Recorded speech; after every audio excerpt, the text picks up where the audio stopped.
요엘서는 1장부터 3장까지 되는데 오늘 한 주, 그리고 바로 다음 주로 요엘서 담으로 넘어가도록 하겠습니다. 요엘서의 전체 중심인 주제를 오늘 제목으로 선택했어요. 내 영을 만민에게 부어주리라. 여러분, 이 제목을 듣는 순간에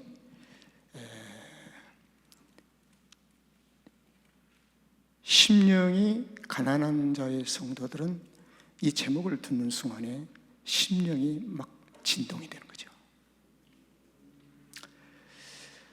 이 제목을 듣는 순간에 우리의 심령에 감각이 없다면 우리의 심령이 가난한 자의 삶으로 우리가 다시 한번 도전해야 합니다. 어떻게 하면 심령이 가난한 자가 될 수 있을까?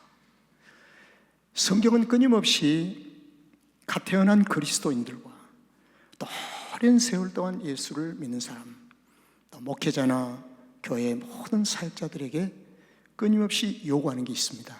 심령이 가난한 자가 되도록 하라. 심령이 가난한 자는 세상의 어떠한 방법을 동원해서도 심령이 가난한 자가 될 수가 없습니다. 유일한 이 방법이 하나 있다고 한다면 하나님과의 회막의 삶이 있어야 합니다. 만남의 시간이 있어야 돼요. 그래서 성도는 끊임없는 하나님과의 만남이 우리의 삶에 있어서 구슬을 꿰는 것처럼 엮어져 가야 돼요. 어제의 만남이 오늘의 자연스럽게 지속될 수는 없는 것입니다. 끊임없이 체크를 하는 것입니다. 만남. 그래서 하나님은 이스라엘 백성들을 회막으로 부르신 겁니다. 그래서 이름을 회막이라고 붙이신 거예요. 회막은 무엇일까요? 나와 만남의 장소. 여러분, 이 만남의 장소가 왜 중요할까요? 만남이 없이 우리가 교제가 이루어질 수가 없어요. 그리고 소통할 수가 없는 것입니다. 그래서 심령이 가난한 자는 오늘 이 제목을 제가 만든 것이 아니고 성경에서 그대로 따옴표였어요. 하나님께서 하시는 특별한 말씀이에요. 내 영을 만민에게, 영들이 아니고 영을, 제목이 영들이 아니고 영을 만민에게 부어주리라. 부어주리라. 그래서 심령이 가난한 자는 막 감동이 오고 어떤 느낌이 있어야 돼요. 자, 오늘 저 여러분이 느낌을 받는 이런 시간들이 되었으면 합니다. 여러분, 성경은 하나님과 사람 사이에 영원한 언약 관계로 창조가 됐습니다. 창세기에 보면 영원한 언약 관계, 뗄 수 없는 영원한 언약 관계, 그 언약의 관계라는 이 말을 아주 쉽게 풀이하면 신랑과 신부의 관계. 그래서 성경은 언약이라는 것을 어디다가 적용하냐면 신랑과 신부. 신랑과 신부는 영원한 관계. 사람이, 하나님이 짝지어 주신 것을 사람이 나눌 수 없느니라. 이 말씀이 속에 담겨진 중요한 내용은 영원한 언약 관계라는 것입니다. 뗄 수 없는 영원한 관계를 가리키고 있어요. 그래서 하나님은 영원한 언약 관계를 맺으시고 보금자리를 마련하신데 그게 바로 에덴입니다. 에덴 동산. 그래서 에덴 동산에서 영원한 삶을, 보금자리를 마련하는 곳이 하나님의 친히 준비하신 거예요. 그러나 이 관계가 얼마 가지 못해서 신부가 그 관계를 깨버려요. 이 말은 언약을 깬다는 것입니다. 그리고 신랑을 등져버립니다. 신부가 신랑을 등지는 그 순간에 신랑도 한순간이라도 함께 서로 쌍방간에 등진 적이 있는가? 성경은 한 번도 등진 적이 없습니다. 신랑은. 이것이 성경 전체가 증언하고 있고, 호세아서에서 특별히 호세아 선지자와 고멜과의 관계 속에서 이 사실을 확실하게 우리에게 증언합니다. 한 번도 신랑은 신부를 등진 적이 없는데 신부가 등져버리고 마는 거예요. 이것이 소위 나눔이라는 것이죠. 그래서 창세기에서 구약 성경에 이르기, 말라기에 이르기까지 하나님은 언약 관계를 회복하시는데 일을 하시는 겁니다.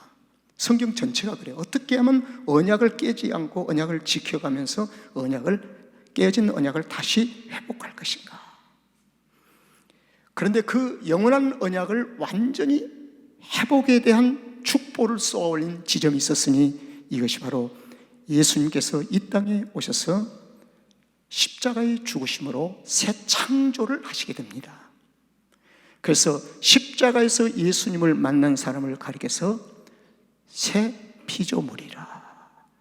이 말은 구약 성경적인 어원으로 쫓아가면 새 창조하신 것이니라 그 말입니다. 그래서 구약에 있는 이 모든 창조의 세계가 신랑과 신부의 언약 관계로 출발이 되었는데 신부가 일방적으로 깨버리는 것입니다.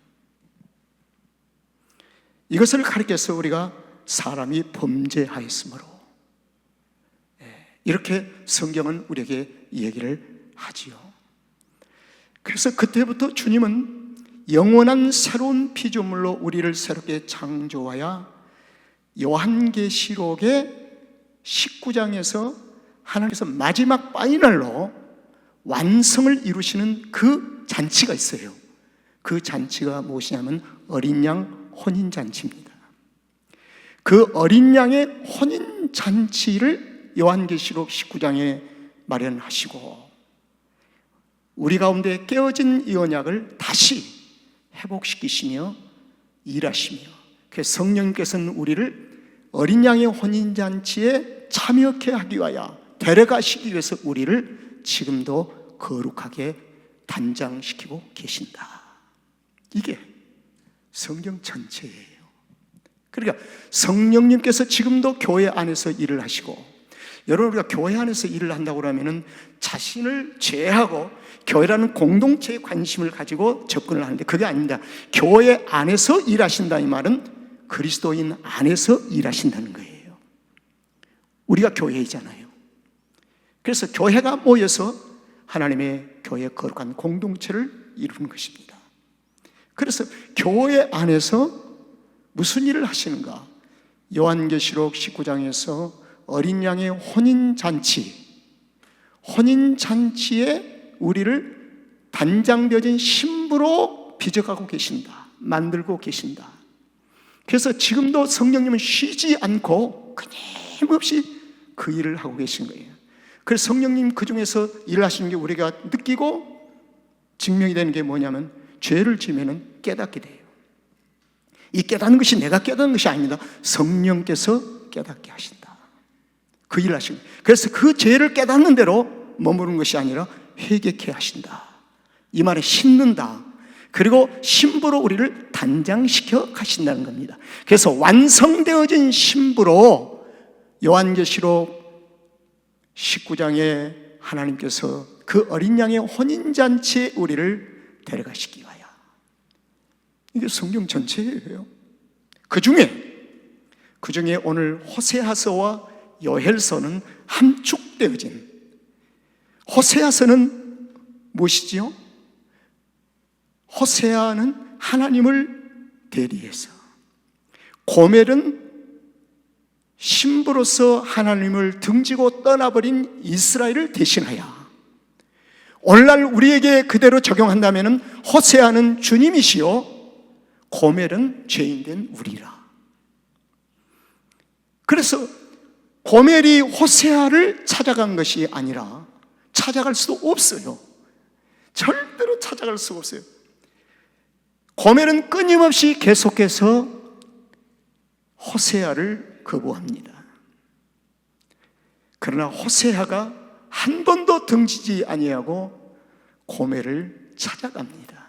찾아가요. 끝까지 찾아가서 문전박대를 당해도 또 문 밖에서 내가 두둔히 기다리면서 문을 열어줄 때까지. 그래서 마침내는 고멜이 호세아에게 문을 열어주는 거예요. 그래서 고멜과 호세아가 신랑 신부로 결혼을 한 언약 관계가 회복이 되어지는 거예요. 그러면 그때부터 언약 관계를 회복시켜 놓고 혼인잔치를 앞두고 끊임없이 호세아는 고멜에게 거룩한 신부로 단장할 수 있는 기간을 준 것입니다. 그래서 이 시대, 교회 시대의 저와 여러분은 끊임없이 어린 양의 혼인잔치에 참여할 때까지 거룩함을 단장하라, 세마 보옷을 입어라, 날마다 죄사함을 받아라 하면서 우리가 십자가 앞에 용서를 구하며 흘리신 보혈의 피로 인해서 죄사함을 받고 거룩해 가는 것입니다. 그래서 하나님 끊임없이 내가 거룩하니 너희도 거룩하라. 이것은 율법 아래 구약시대만 있는 것이 아니라 지금도 여전히 어린 양의 혼인잔치 갈 때까지 내가 거룩하니 너희도 거룩하라. 그래서 교회는 거룩을 율법 아래서 거룩한 것이 아니라 예수 그리스도의 십자가를 붙잡고 날마다 거룩해 가는 것입니다. 그래서 교회 안에 머리가 되신 예수가 없이는, 주님을 높이지 아니하고는, 목사가 높임을 받고 누가 높임을 받고 주님을 대신해버리면 큰일 나버립니다. 그것은 신부로 단장할 길이 없어요. 우리는 세례의 요한처럼 우리 모두가 십자가 뒤에 다 숨어버리는 겁니다. 그리고 오직 예수 그리스도만 드러나신 겁니다.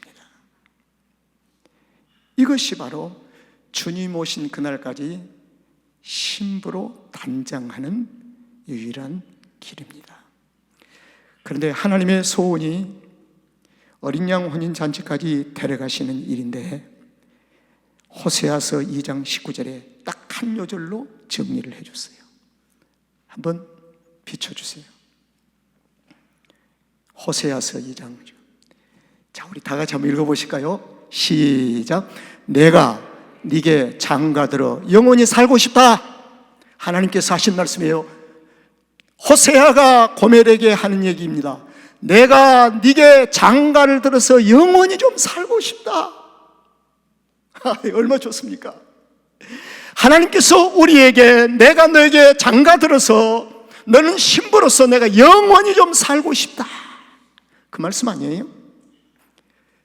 그런데요, 내가 네게 장가 들어 영원히 살되, 이 말씀 속에는 나도 네처럼 죄짓고 죄로 얼룩진 상태가 아니라 나는 의와 공변됨과 은총과 긍휼이 여김을 가지고 네게 장가를 들 것이니라.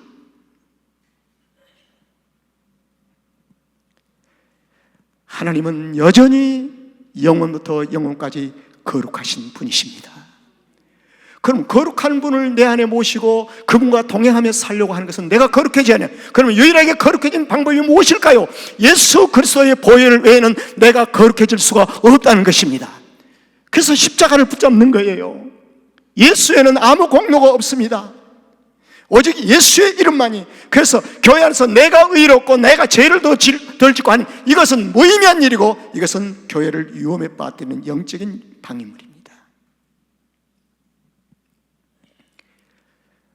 하나님께서 내가 네게 장가를 들어서 영원히 살되 내가 의의를 가지고 갈 것이니라. 나는 영원히 거룩하다.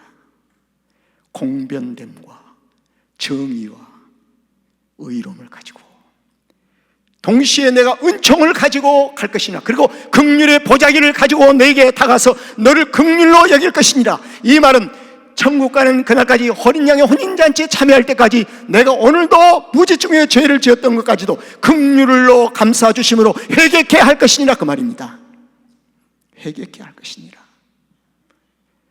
여김으로 네게 장가를 들 것이니라.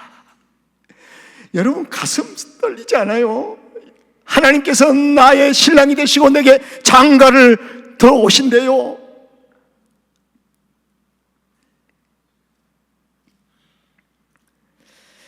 그래서 신약 성경에서 사도들은, 특별히 그 중에서 바울은 로마서의 말씀을 해서 이 호세아서 2장 19절을 그대로 인용을 합니다. 믿음으로 의롭다 하심을 얻었은즉. 우리는 절대로 의가 본질적으로 될 수가 없습니다. 의로우신 하나님이 나와 함께 계시기 때문에, 그래서 의롭다함을 입은 자가 된 거예요. 여러분, 우리가 조심해야 할 부분입니다. 목사님 참 거룩하게 사시는군요. 그 얘기를 들을 때 저는 이렇게 반론을 제기합니다. 아니올시다. 오늘도 생각도 지저분하고 마음도 지저분하고 늘 십자가 외에는 다른 길이 없습니다. 나의 신앙생활은 성공이 없습니다. 나의 신앙생활은 함량미달로 연약함을 고백합니다. 예수 그리스도 외에는 다른 길이 없습니다. 이 고백이 그분에게 답을 해야 할 것입니다.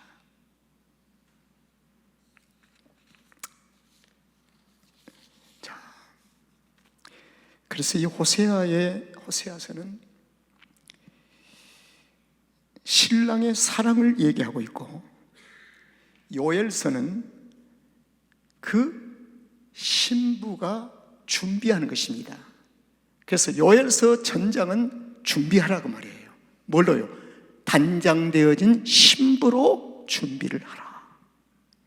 이게 요엘서의 전장의 내용이에요. 그러면 신부로 단장을 준비하는데 네 혼자는 준비를 못한다. 여러분, 결혼식한테 신부가 혼자 단장하고 면사포 쓰고 합니까? 미용실에서 단장해 준 사람이 있어야 되잖아요. 그래서 요엘의 신부 준비를 내가 성령께서 하리라. 그래서 성령께서 부으시리라. 성령께서 너를 단장케 하리라. 내가 주중에 화요일 날 기도를 하는데 아픈 분들을 위해서 제가 기도합니다. 그런데 하나님께서 저에게 주신 그 뜨거운 마음이 있었어요. 그분은 교회 중진이기 때문에 이제 그분의 권한 속에서 하나님을 전적으로 신뢰하는, 의지하는 믿음으로 내가 이끌어서 그를 회복시키기 위함이다. 확신이 왔어요. 그래서 제가 어린아이처럼 주중에 전을 한 번도 안 했습니다. 몇 번 전을 하고 싶었어요. 하나님을 전적으로 신뢰하도록. 여러분, 하나님을 전적으로 신뢰하는 것은 그분의 모든 능력과 그분의 치유를 온전히 의지하는 행위가 아닐까요? 그래서 저는 이런 기도를 했습니다. 이번에 속에서 깊은 창자서부터 통회하고 자복하는, 그래서 세계를 한 줌에 안고 가슴에 안고 하나님 앞에 정직하게 쓰임받는 하나님의 사람이 되게 해주시오라고 기도했습니다. 저 기도가 너무 큰 기도처럼 받아들일 수도 있겠지만 그렇지 않습니다. 깊은 통해. 그래서 신부를 찾아오시는 하나님, 신부를 준비하시는 성령님, 호세아서는 음란하여 떠난 고멜을 포기치 않고 다시 찾아가는 사랑, 이스라엘은 떠났지만 하나님은 이스라엘을 포기치 아니하신다. 다 하는 얘기지만 하나님 앞에 이런 질문을 던져보았습니다. 하나님, 내 일생 동안 하나님 나에 대해서 한 번이라도 포기한 적이 있으십니까? 나는 하나님께 대해서 포기한 적이 있습니다 그랬어요. 그런데 하나님의 답은 정확했습니다. 나는 1분 1초도 눈 깜짝하는 그 사이도 너를 포기한 적이 없다는 것입니다. 하나님 우리를 한 번도 포기치 아니하신 것을 확실하게 믿고 신뢰하시면 아멘 하시길 바랍니다. 이것이 확실해야 돼요. 이거 확실해야 돼요. 그런데 나는 하나님을 포기할 때가 있었더라고요. 그리고 하나님을 외면할 때가 있었더라고요. 하나님이 아니더라도 난 이걸 할 수가 있습니다. 내가 했잖아요, 이것을요. 내가 일을 해냈잖아요. 주님이 아니어도 나는 할 수 있습니다. 지금 내가 하고 있습니다, 주님. 이것은 주님을 포기하는 것이죠.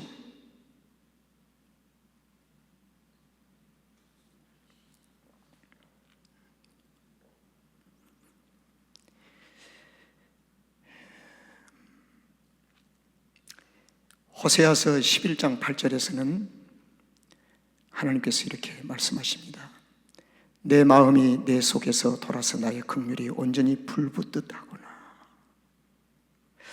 하나님의 마음의 중심 속에 붙고 있는 긍휼, 이것이 나를 나되게 하신 하나님의 은혜입니다. 긍휼. 이 못난 자식이 변덕도 많고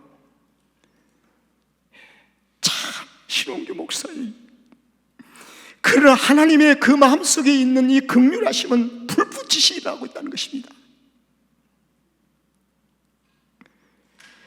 그런데 주님이 하나님 마음속에 있는 불붙은 이 긍휼이 어느 날 완전히 절정을 이룬 시기가 있었어요.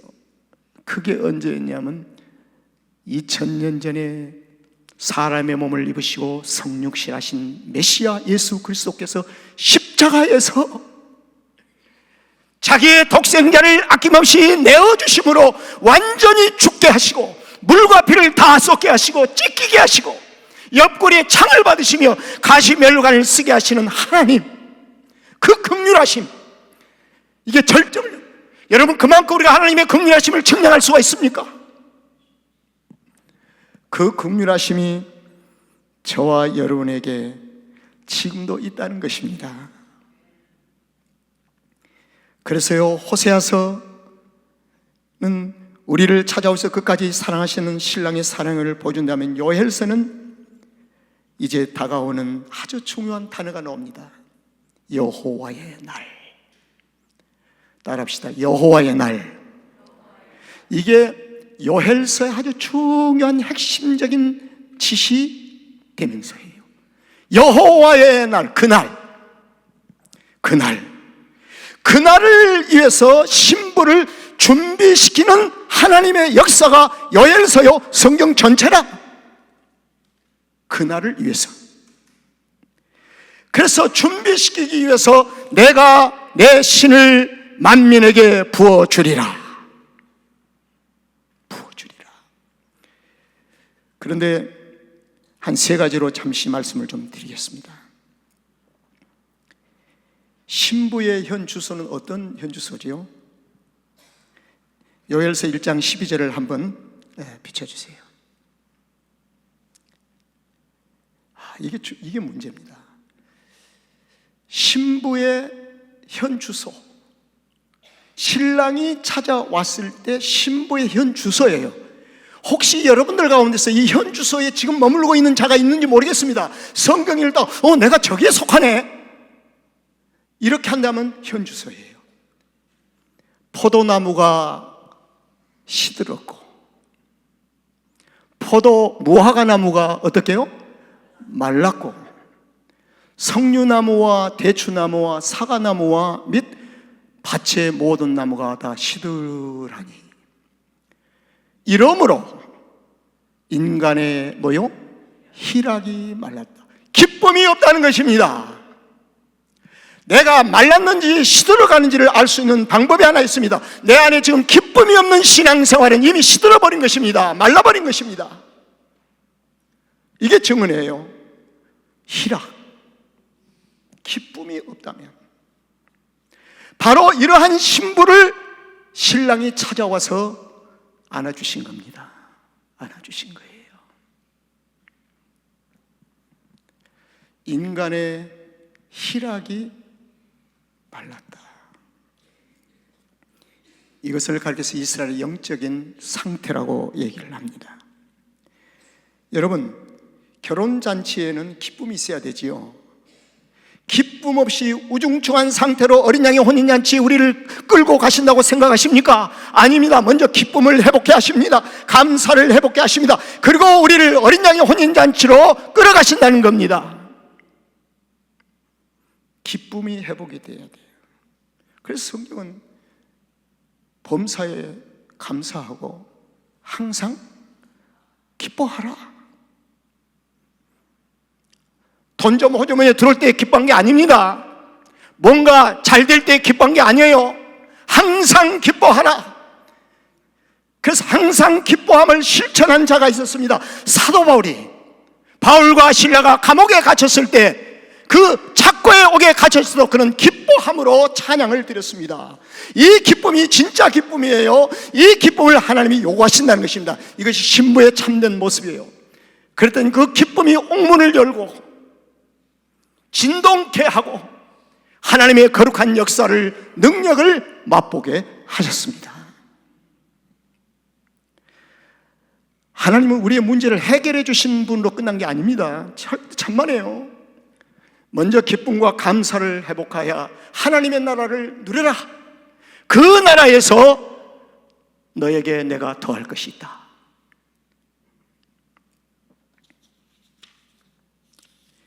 여러분, 죄와 불순종으로 하나님과의 관계가 무너지면 먼저 영적인 희락이 메말라 버립니다.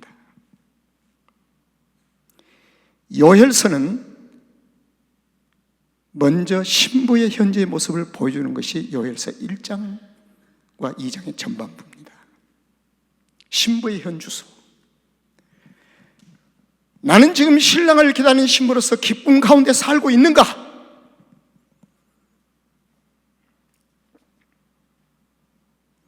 저 어제 저녁에요, 좀 답답해서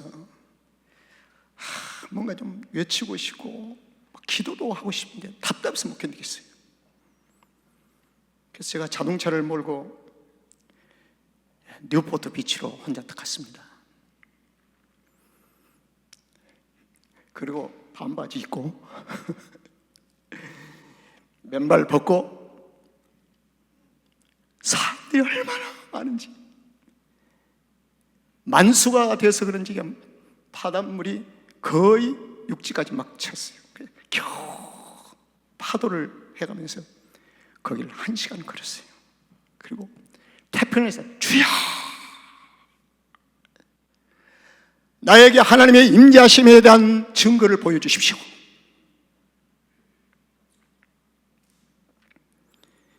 그리고 돌아오는데 오늘 주신 이 말씀이 내 삶을 확 진동케 하셨습니다. 나는 지금 신랑을 기다리는 신부로서 기쁨 가운데 살고 있는가?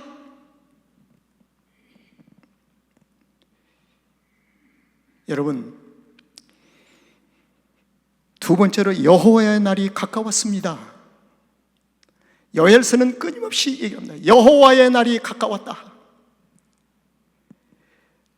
사도들이 하나님의 정말로 너에게 변전, 그 정말이 도대체 어떤 시기입니까? 그때부터 종말인데 여호와의 날이 가까웠다는 것입니다. 이 말씀을 가까우니까 주님이 공중에서 오실 것 같아요. 막 기분이.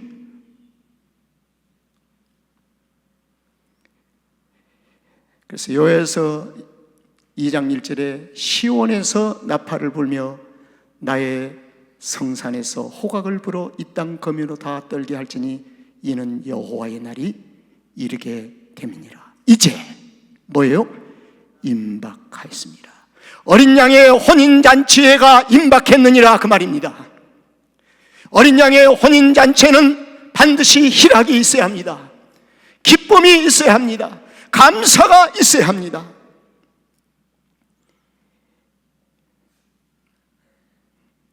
신약에서 그날 여호와의 날에 두 개를 얘기합니다. 하나는 어린 양의 잔치에 들어가는 자가 있고 하나는 여호와의 심판날로 해요.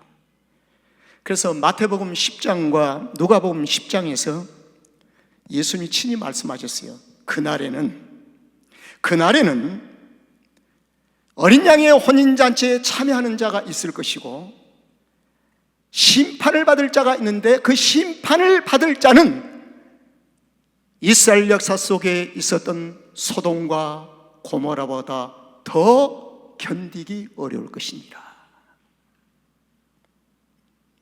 소돔과 고모라보다 더 그때가 더 쉬웠다. 소돔과 고모라가 견디기 더 쉬웠다라고 예수님이 친히 말씀하시는 거예요. 그러기에 그리스도인은 반드시 어린 양의 혼인잔치에 참여하도록 준비하시기를 주의 이름으로 축원합니다. 참여해야 돼요.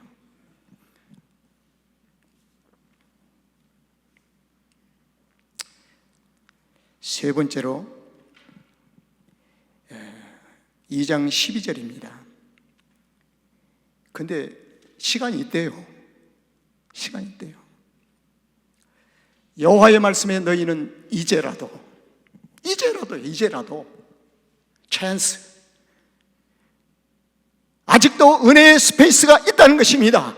은혜를 받을 수 있다는 것입니다. 이제라도 늦지 않았으니 금식하며 울며 애통하며 마음을 다하여 내게로 돌아오라고 하셨나니, 내게로 돌아오라는 말, 금식하라는 이 말은 밥을 굶으라는 그런 의미에 국한되지는 않습니다. 우선순위를 그의 나라와 그 일을 먼저 구하라. 무엇보다도 그의 나라와 그 일을 먼저 구하는 우선순위를 바꿔줘라, 이겁니다. 마음을 다하여 내게로 돌아오라 하셨나니, 이 말은 은혜의 시간이 있다는 것입니다. 회개의 시간이 있다는 것입니다. 그럼 어떻게 이제라도 돌아갈 수 있을까요? 걱정하지 마라. 내 영을 만민에게 부어주리라. 할렐루야. 내 영을 만민에게 부어주리라. 요엘서 2장 28절 우리 한번 다 같이 읽어보실까요? 그 후에 내가 내 신을 만민에게 부어주리니, 이 범주 안에, 이 안에 저와 여러분이 있어야 할 줄로 믿습니다. 받아야 돼요. 여호와의 신의 부음을 받아야 합니다. 그래야 우리가 어린 양의 혼인잔치에 참여할 수가 있어요. 그렇습니다. 너희 자녀들이 장래를 말할 것이며 너희 늙은 꿈을 꾸며 너희 젊은이는 이상을 볼 것이며. 여러분, 제가 교회 카톡방에 올렸잖아요. 우리 교회 유스그룹 청년들이 리트리트 갔어요. 우리 최드 간사님이 말씀 전하고 자기들이 기타 치고 뭐 특별한 강사도 없어요, 지난주에. 그런데 앞에 나와서 특송한 걸 보면서 저는 뭔가 있다. 평소에 20명, 30명이 나와서 특송을 어른들 앞에서 할 때는 저기 히득거리고 막 웃기도 하고 그냥 뭐 하고 있는데, 그날은요, 여러분 유심히 보았습니까? 시키지도 않는 것인데 두 손을 다 모으고, 어떤 이는 모으고 어떤 이는 붙잡고, 그 모습이 은혜의 물결로 쫙 치는 것을 제가 보았습니다. 저게 은혜인가? 그래서 집에 가서 소파에 앉아서 생각하는 시간을 가졌습니다. 근데 전화가 왔어요. 목사님, 우리 아이들이 놀라운 은혜를 받았어요. 방언도 터지고요, 유명한 강사가 와서가 아니라 방언도 터지고 성령의 능력을 받고 하염없이 밤새 기도를 하고 찬송도 계속 부르고. 누가 시켜서 하는 것입니까? 신원기 목사도 5분 10분만 기도해도 몸이 쑤시는데요, 이제 어린아이들이, 학생들이 2시간 3시간 어디에 기도합니까? 성령의 기름 부으심이 아닙니까? 하나님의 은혜가 어른들에게 보다 아이들에게 먼저 바람이 불구나. 그래서 우리 교회 역사가 반드시 일어날 줄로 믿습니다. 확실히 믿겠어요. 늙은이가 잠자고 있으면 젊은이를 깨우시는 하나님, 그래서 그들을 통해서 하나님의 일을 하시는 하나님. 신랑을 맞이할 신부에게 가장 중요한 것은 능력을 잘하는 것이 아니라 신랑을 사랑하며 거룩하게 단장하는 것입니다. 마지막으로 그날에는 이제 두 가지 결과가 나타납니다. 요엘서 3장 18절을 한번 보겠습니다. 그날입니다. 산들이 단 포도주를 떨어뜨릴 것이요, 포도나무가 시들거렸던 황폐한 것이 아니라 이제는 단 포도주를 떨어뜨릴 것이며, 작은 산들이 젖을 흘릴 것이며, 유다의 모든 시내가 물을 흘릴 것이며, 여호와의 전에서 샘이 흘러나와서 시딤 골짜기에 대리라. 이 말을 경험한 성도들아, 예수 믿는다고 힘들고 어려도 좀 참아라. 때가 되면 내가 너희를 위로하고 다 때가 되면 너를 풍성케 하리라. 힘들고 어렵다고 원망하지 말고, 그리고 잘 나간다고 부러워하지도 말고, 때를 기다려라. 너의 신앙을 잘 지키고 신부로서의 단장을 잘 하라. 이게 지금 주님이 우리에게 주신 말씀이에요. 그 다음에 여호와의 그날에는 하나님의 최종적인 심판이 있지만 한쪽에서는 혼인잔치를 하게 됩니다. 여러분, 우리가 그날이 오는가가 아니라 나는 그날을 어떻게 준비하고 있는가를 늘 던지며 살아야 합니다. 그날이 오는가가 아니라. 성령이여, 신부를 준비시켜 주옵소서. 호세아서에서 하나님은 우리를 포기하지 않으시고 찾아오셨습니다. 그 이유는 하나님 마음속에 불붙은 긍휼이 있었기 때문입니다.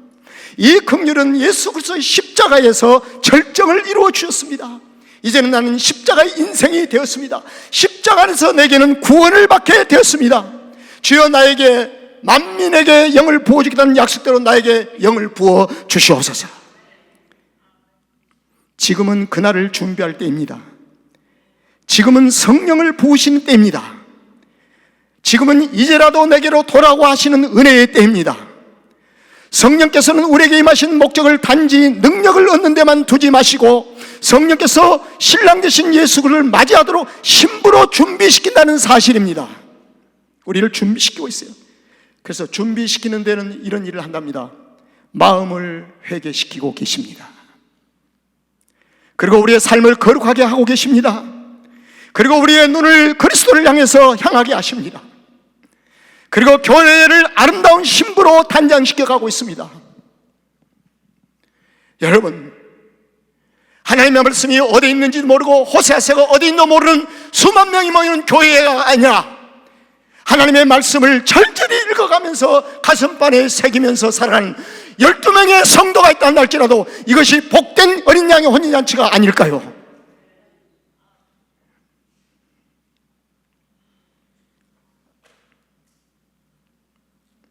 말씀을 이렇게 기도함으로 정리합니다. 성령이여, 우리에게 능력만 주옵소가 아니라 성령이여, 우리를 신랑 되신 예수 그리스도를 맞이할 거룩한 신부로 준비시켜 주시옵소서. 내가 내 신을 만민에게 부어주려고 하는데 내게도 여호와의 신을 부어 주시옵소서. 기도하겠습니다. 하나님,